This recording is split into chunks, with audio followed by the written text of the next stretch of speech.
Yo, what's up, YouTube? You're gonna be watching the evolution of weapons from rock to nuke. I thought it was just like a cool title. So let's get into it.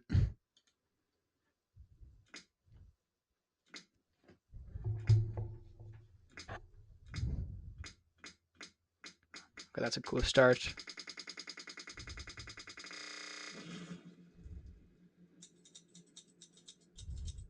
All right, so this is the first weapon, probably. It's not a You guys think the rock's the first weapon? Like, or do you think a stick? I feel it would be rock or a stick. Yeah, probably rock. rock, it's a hand axe. It's Yeah, it's rock. just a rock. Yeah. Like many very early weapons, we probably used it for hunting and farming, and then someone was like, wait, you could kill someone with this. Boom, weapon. I know it's just a rock, but it does look kind of cool. Yeah. Why are weapons cool? We also had sticks Yeah. and bones. Anything pointy, really. Then we started attaching rocks to Sticks. sticks and Cool. unlocked spear, axe, and dagger. So we actually had a lot of the basic They codes level down up. pretty Yeah. early. But these are really primitive. Literally primitive, actually. I mean, you can only throw a spear so far. Like, bro, it's kind of side rant, but like, could you imagine having to get a spear or like I'm not sure if they had arrows. Probably they probably had bow and arrows back then, but trying to fight a woolly mammoth or something, bro. You have like 12 of your friends, and like there's like a 20% chance that one of them just dies. Holy, that'd be so scary. But if there's one thing humans are good at, it's coming up with better ways to kill each other. Facts. This thing added range and power to the Is that spear, and so did the sling for hurling rocks. Skilled slingers were actually quite deadly.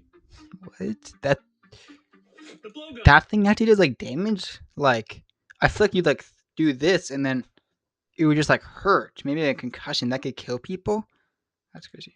Was probably the first air-powered weapon, and in Australia and Africa and India, the boomerang was used as a weapon. Imagine, There's imagine dying to a boomerang, or even There's no way you're dying to a boomerang, bro. How do you die to a boomerang, bro? Like you're chucking that thing so fast, like at most that can break a bone. There's no way that's like killing you, right? Or killing yourself? Like I don't even know. worse. Imagine dying to your own boomerang. I mean, statistically, that Yeah, I don't even probably know. happened at least once. Yeah, bro. If that was you, that's so sad. In around 3000 BCE, the earliest armies used a new weapon that would give us unprecedented range on the battlefield: the The bow. bow. Mesopotamian warriors like the Assyrians had some seriously serious bows, spears, and is that armor? Yes, in the Bronze Shoot. Age, we developed armor to protect ourselves from all the weapons we were making. A nice big shield really helped with all the lion attacks. The ancient Egyptians had some really beautiful, ornate shields. The Egyptians deployed chariots, which provided a mobile platform from which to shoot, and generally looked really cool. The Bro, that's just aura farming, bro. That is dead ass just aura farming, bro. I feel like there's like no real purpose for a chariot except for aura farming. Because like you could just like be on your horse and have more mobility. But like you just look cool as hell. axe was their weapon of choice initially, but when they started fighting Middle Eastern peoples, they realized they also needed a blade capable of penetrating armor, and started incorporating one of the most iconic weapons in human history: the sword. Shoot. The ancient Greeks also used a short sword and a very long spear for their famed. You know what sucks, bro? Like when you go to battle, there is just no skill to that, bro. Like I mean there's skill obviously, but like, bro, like you could be the best warrior of all time, but then you just get jumped by three people with a horse and you have no one around you and you're just dead. You know? Screwed. Hoplites in tight shoulder to shoulder phalanx formations, with round shields and some truly iconic helmets. Of course, we can't talk about ancient weaponry without bringing up the Romans. Yeah. The gladius, the pilum, and the scutum are some of the most recognizable and practical tools of war ever. Not to mention the lorica segmentata and a variety of impressive helmets and standards. Need to break down some walls or impale 6 men at once with a giant arrow? The Romans had a solution. Several, actually. The Franks, Anglo Saxons, and Vikings all had their own variations of the sword, the shield, the battle axe, and by the 11th and 12th centuries, mail shirts for protection. What does that even I mean? feel like it goes without saying, Like but their the skin? Vikings had some very cool helmets, and I'm not talking about these. I'm talking about these. The nasal guard helmet was Hmm. practical, protected your face, Mhm. and stylish. Yeah, Looked it does cool. look cool.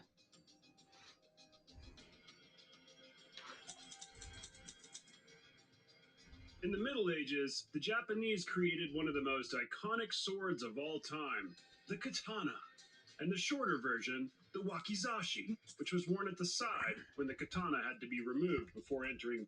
Bro, those look like the swords from Elden Ring, you know? Like the sword that you get at the start if you pick the samurai. You know what I'm talking about? That looks exactly like that. Certain I mean, it's kind locations. of the same thing. I'm not The sure what I'm talking Chinese about. had some interesting swords as well, like the Dao, which was actually used by the Mongols, though of course, the Mongols were better known for their horseback mounted mastery of the bow.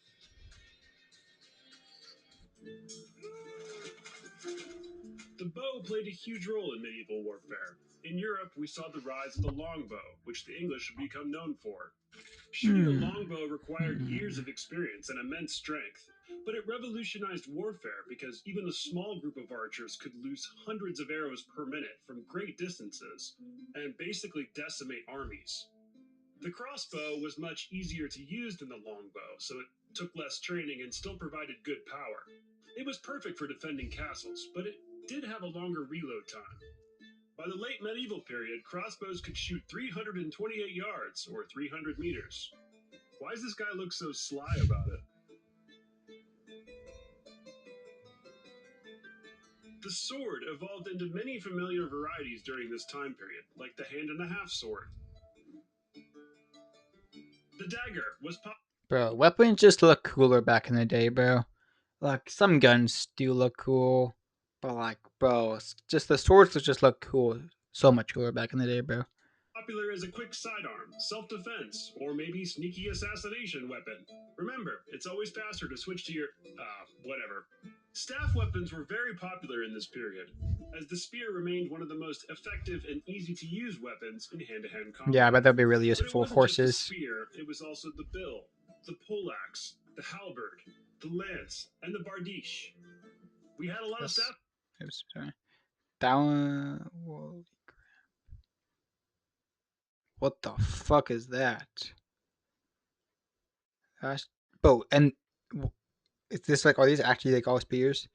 Like you just have like a helmet on the spear? Probably not. Weapons. Crazy. In Asia, we got the naginata and the santi, an Indian spear that had a convenient guard in the middle to allow for safe pokey pokey. Make the staff handle Mm. a little shorter, and you get another host of scary weapons. The warhammer could cave in helmets and break bones behind thick plate armor. The flanged mace, the morning star, and the flail. Bro, imagine a 6'5" guy on a horse just going hit, bro. I'll be like, you're just dead, bro. It's a wraps. Are classic and sinister looking medieval weapons. Meanwhile, the Aztecs were perfecting their own form of deadly warfare. They had the Macohito, a club with embedded blades made of obsidian. These things could decapitate a horse. They also had stoneflake Uh, throwing spears and some very stunning shields. Back in Europe, heavily armored knights dominated and wore a variety of legendary helmets, like the hound skull bassinet, the great helm, or the frog-mouthed helm for jousting. However, the heavy armor and thick castle walls of the medieval period would soon become obsolete. Gunpowder had arrived to the evolution of weapons. mm. The Chinese had been using gunpowder for a while. In fact, But weren't guns like back in the day just like not accurate at all? Like you would shoot straight, and then it would just go like all the way over there or some shit. Am I tweaking? fire lances, early rockets, and primitive hand cannons. But now, the knowledge of gunpowder had spread to Europe, thanks to the Mongols. The arquebus was an early firearm used from the 15th to 17th centuries. Then came the wheel lock mechanism, which made for a better musket, followed by the flintlock, which made for an even better musket. If you think double the rate of fire is better. When Definitely gunpowder better. weapons were just starting to be used, there was a period where we made armor thicker for a bit and then gave up. This is a pretty interesting era called pike and shot, where you had units that mixed traditional hand weapons like pikes with the new gunpowder weapons, and they were actually really effective. Hmm. As metalworking improved, we were able to make some really big guns like bombards, serpentines, and culverins, and some really interesting ones like the ribolt or organ gun. Fine, I'll play my 8th playthrough of Medieval 2 Total War. You convince me. But despite these Never even heard advancements, that game. we still use swords. This large two-handed sword was used by the famous Lanzknecht mercenaries to counter the popular pikes of the day. In Scotland, we got the claymore, or greatsword, a truly Hmm. colossal and impressive weapon. Yeah. And though these larger swords could be a bit cumbersome, they did have other uses too.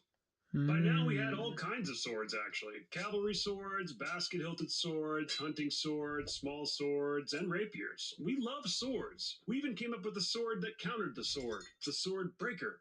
That's pretty cool looking. The India gave us the Ayudhakati, which had an almost comically thick blade. Also from the east came the curved shamshir, also known as the scimitar. Another really interesting sword is the kora, which was used by warriors and Gurkhas in Nepal. Daggers were still popular as well, with variations such. Bro, how do they come up with like these swords, bro? Like, do they just like mess something up while they're loading and like, this is a new sword? It's like some of those swords are just like some wonky stuff. As the stiletto, or assassin's dagger. I told you Hmm. they were useful for assassinations. This dagger from India is crazy. The katar is designed to allow the stabber to punch into the opponent. You thrust it into your opponent's belly like that, you see. 15th century. Whoa. Smart for buckets back then, weren't they? Meanwhile, firearms were getting much better. Better flintlock systems made guns even more deadly, giving birth to the legendary Brown Bess musket of the early 18th century. This weapon was so ubiquitous, the British Redcoats used the phrase married to Brown Bess as a shorthand for military service. Then we made little guns, also Hmm. known as pistols, so now we could duel with dueling pistols. We loved guns so much that we tried to put them on our sword. Bro, I feel like a pistol battle just wasn't the same. It's like a dual pistol battle was just not the same as like what's they called? Is it javelin or the thing where the two horses run at each other? Because bro, a pist like you just like walk back and then shoot and pray the other person doesn't hit you. The other one, bro, I don't know something about that. It just looks cooler. I don't know what it is. Actually, we put them on everything. But I'm going to take a wild guess and say that these did not work very well. But the guns in the next period of history would work just fine. Oh yeah, cannons. Throughout the 18th century, field artillery started to shift the evolution of weapons yet again. And that would be especially true during the Napoleonic Wars, when one brilliant general expanded and perfected its use. It's no coincidence, Napoleon was trained as an artilleryman. Hmm. We had many kinds of field guns, howitzers, and mortars at our disposal. In the revolutionary world, we still use swords. I'm telling you, we love swords. Now, for infantry, swords have been effectively replaced by the musket, but cavalry soldiers still use them. The Hmm. sword was a status symbol and could be ceremonial as well. The Ottomans had some incredible swords, like the Kalij or the Yatagan. The bayonet was used heavily during this period. Yeah. Turns out putting our swords on our guns was a good idea. The Nepalese kukri has an interesting forward curved blade and remains popular to this day among collectors and enthusiasts.